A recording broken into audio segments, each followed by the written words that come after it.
Welcome to Popternative, where we dive into topical discussions from the worlds of pop culture, social media, and sports. Here is your host, Peter Remoliotis, aka PD Beats. PD Beats here from Popternative, speaking to an artist known as 12 a.m. about his new EP and music videos, a lot of other cool stuff.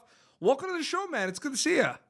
What's up? Nice to meet you, bro. Thank you for having me. Yeah, absolutely. It's pretty cool. I mean, you're doing a lot of amazing things. You have a new EP, some amazing kind of stunning, like eye candy music videos. I mean, did you always know that you were going to kind of be in this route and go the music route, or it just kind of just happened for you? No, I always wanted to. Like, just as a little kid, man, I was always just obsessed with music, obsessed with like just music videos too, especially. Like, I would just watch like Much Music all the time, and like my favorite artists would have like the most incredible music videos. So I mean, I remember listening to Eminem for the first time and being like mind blown, and after that I was just like, okay, I need to like do this. So Oh, absolutely. yeah. There's a lot of collaborations, there's a lot of tracks. The EP has a lot of cool songs. Some songs have different vibes and different kind of styles and sounds than others. What do you kind of think about that in terms of a lot of the genre bending 12 a.m. happening in music these days? A lot of people aren't just kind of staying to kind of one sound, I feel like.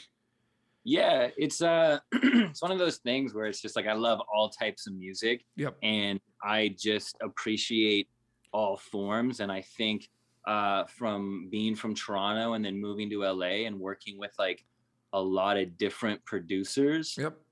it's cool to just be able to do different styles, bring like my R&B roots and then merge it into my like love for like alternative and rock and hip Absolutely. hop. So anytime I'm in the studio, like I'm not really worried about like, sticking to one sound. I really want to like just showcase everything that I love. And I think it just comes out in an organic way, and it all fits and it all Yeah. vibes together. But I want to give something for everyone every time I'm in the studio. So that's how I merge it. And I think it comes out pretty cohesive. Let's talk about the EP a little bit. This is obviously something you've been working on for a long time. I'm just curious because there's always going to be ideas and certain songs, and there's always kind of like a selection of like what makes the EP, what doesn't, and everything. What's one thing with this EP, whether it was a specific song, a specific kind of element, the aesthetic of everything? What was something you had to have in this EP that was like, no questions asked, this has to be in this EP? Are you talking song wise? Song wise, anything, you know what I mean? Collaborations, you know what I mean? Like anything really. Yeah, definitely. I love the record I did with The Holiday. He's Yep. like, he's one of my homies, and he's just insanely talented. And And the music video's up for that as well. exactly, by Logan Mize, and that was like, he's one of the greatest in my opinion. He's done such iconic music videos, so to be able to work with him on my first ever like major label release, Yeah. it was just like a dream come true. And it all came together. Like, it was just amazing to see, like, from starting out with like no money and doing all this stuff like guerrilla style, just shooting with like friends, and then to see like a actual production of like an idea come to life in such a beautiful way. Like, that was so like just mind blowing to me, just to see it come out that incredible. And the reaction has been amazing too. But definitely, The Holiday, and also having the record with Jutes. I grew up living with Jutes in Toronto, and he's like one of my best friends. We went to the same high school together. So for him to be on my first ever project is insane. And we always talked about making a song together, and it didn't really like, it never really came about. We would always record and never release it. So it's cool to have them on my like first project. So those two in particular.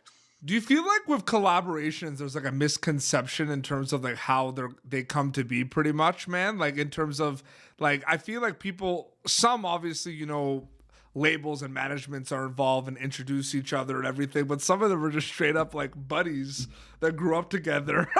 They just go in the studio.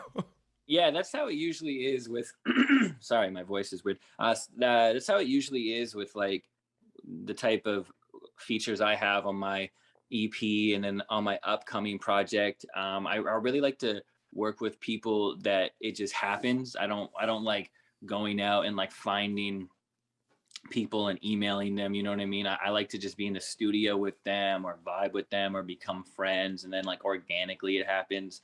So but there's nothing wrong with like, when people want features from other artists, and they, it's all like relative, it's all what works for everybody. But for me, like, my favorite is when like two people are in the room together making the song, and then it comes out like beautifully. Oh, absolutely. So 12 a.m. is an artist and musician, but 12 a.m. is a storyteller. That's what you do. You are a storyteller. That's something I don't know if you Yeah. ever thought about. That's what you do. It's an exciting time for 12 a.m. You have an EP, you have music videos. There's a lot happening right now. We got to be excited about it. What excites you about being a storyteller? I just feel like a lot of the times, it's a way to just like deal with like emotions that I'm going through, and it's like almost like therapy. So if I'm telling like a story, it's almost like me just getting it out, whether if it's depressing or even happy. It's like I find it's just like I'm almost like it's like a diary almost music. So you can just tell and talk about whatever you're going through, and it's amazing because people like relate to it, you know what I mean? Mhm. And my favorite thing is when I get like DMs from fans being like, yo, this helped me out so much in my life going through this, that, or the other. So it's just like when I get stuff like that, it makes me realize like, okay, like I have to like keep, just being real and not, kind of like going the one route where you don't really talk about anything and your music's just kind of just for fun. Like I have a bunch of fun records that are coming out, but Yep. I also want to stay to my roots and just like talk about real stuff that are people are going through. So especially in a time like now, like I feel like it's super important. And I feel like content, like, music, TV, and film is just an amazing time for it right now because I feel like kind of what you said. I think the content hits hard. The content is real, so to speak. It's not beating around the bush. It's like real. It's a Yeah. real content about real things going on in everyone's lives a little bit.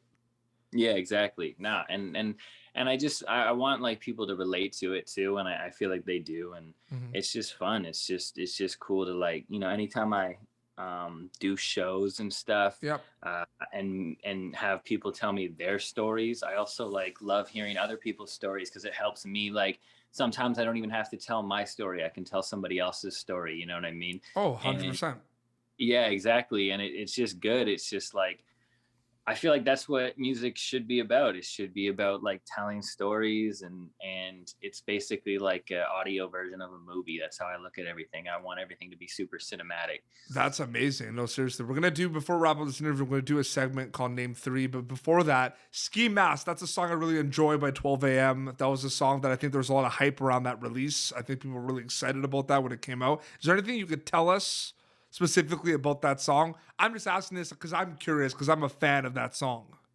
Yeah, I mean, that song is just like such a dope record in my opinion because it's just about like, uh, there's like, there's a lot of music about like dudes like going out and just getting any girl they want, but like, there's not a lot of records where it's like a girl can like go ahead and get any guy she wants, right? So it's like I really liked like the Spring Breakers aspect of Yeah. it, like girls in ski masks and stuff, and then it was cool because I made the hook, and then Jutes was in the other room because at the time we lived together, and he heard it. He was like, "Yo, this is fire! Can I hop in it?" And I was like, "Hell yeah!" And then he hops in his room, does his verse in 10 minutes, sends it to me, and I was like, "Oh, we have an insane record." So it came together really quick, like super quick, maybe like 30, 40 minutes. Wow. And then we did the video, and it's just like got the cool vibe, cool like girls in ski masks. Like I just love that stuff. I really like being a part of like the creative direction and everything for it. But yeah, it's like definitely one of my favorite records. Absolutely. So now we're gonna do a segment called Name Three. This is a segment I do with musicians because it gives kind of people an opportunity to check out your music. So I want you to name 12 a.m. tracks, but they're specific tracks. So I need an up tempo, upbeat, dancey 12 a.m. song. Then I need one that's kind of, they're all, but like one that comes to mind that's the most heartfelt, one that's very important to you, one that's close to you. And then the Okay. third one, I need one that's kind of like, I call it trendy. I mean, people kind of get lazy with this one because they say, I'll say this one is, we have a music video for it that just came out, or it's trending on TikTok, but it's just, the third one's kind of a cheap pop, like cheap plug type thing. So I need up tempo, I need heartfelt, and I need trendy. This is named through 12 a.m. Go for it. Okay, so definitely upbeat. I want to plug the next song that I'm releasing, and it's a full out banger, upbeat. It's with one of my homies, Tyler Yahweh, and it is full, like, just you could play it at the club. It is, I don't want to give too much away, but that's the record that's definitely going to be played in like a bunch of clubs, especially in Toronto. And then most heartfelt record, Yeah. I would say Cold Season on my EP, the intro. It just talks about my entire life and like what I've been through and like my mom passing and stuff. And Yeah. I've never really talked about that in a record. So when I was able to put that on a song, I was like proud of myself because it was like me being like completely real and heartfelt. And then it also gives a little inspiration in the record too, like coming out through that. And then the most trendy would be Come Over, for sure. Cause I mean, you know, all my homies are TikTok people, so they were doing TikToks to it, and it's just like a fun little kind of stupid song, like not stupid in a way where it's dumb, but it's just not to be taken too serious, but it's just like one of those things where you can send a girl, and maybe it works, maybe it doesn't. It's like a icebreaker song, so it was fun. And the music video has a bunch of, you know, my homies from LA and FaZe and Tyler and Ari, so that's definitely the most trendy song. That's a good one. That's a good answer because I was trying to think of what's the third one. I might change. I was going to change it to like the trendy one because people got like really lazy with that one. People were just like, I'm going to say this song because like it just came out. And it was just like, But I feel like I could keep that in there because you gave a very good answer to that, which is awesome. Like when I made the song, I was thinking like, oh, this could do really well on TikTok, and it did pretty good. So do you feel like people are doing that now? Because I'm curious. I'm curious. Yeah, I didn't think about that much. Like, are people being like, I want to make a TikTok song? Because I feel though like a lot of the songs that are good on TikTok it just happened though. Like I don't feel like you can like construct a TikTok song. What do you think about that? Oh man, I think you can. There's almost like that's the one thing that is not bothering me musically, but it's like a lot of people are like laser focused on TikTok, which they should. I mean, it's literally changing people's lives. But definitely, there's a lot of music right now that is just geared towards TikTok, and but people enjoy it. So it's like you can't get mad at that. But yeah, for sure. I mean, I've been in rooms where people the whole thing is let's get a TikTok hit. Because it's funny because there's the opposite. It's not out yet. It's a little bit of an exclusive for you, but there's songs that like older songs that have become like TikTok songs, right? Oh yeah, exactly. So like I interviewed Olga from the Russian band Cheese People. They have that song "Wake Up." That's a pretty big TikTok song. The hey, come on, you need to wake up. And I did an interview with her. I did her first ever English interview, and she was just like, "We wrote that song in 2008."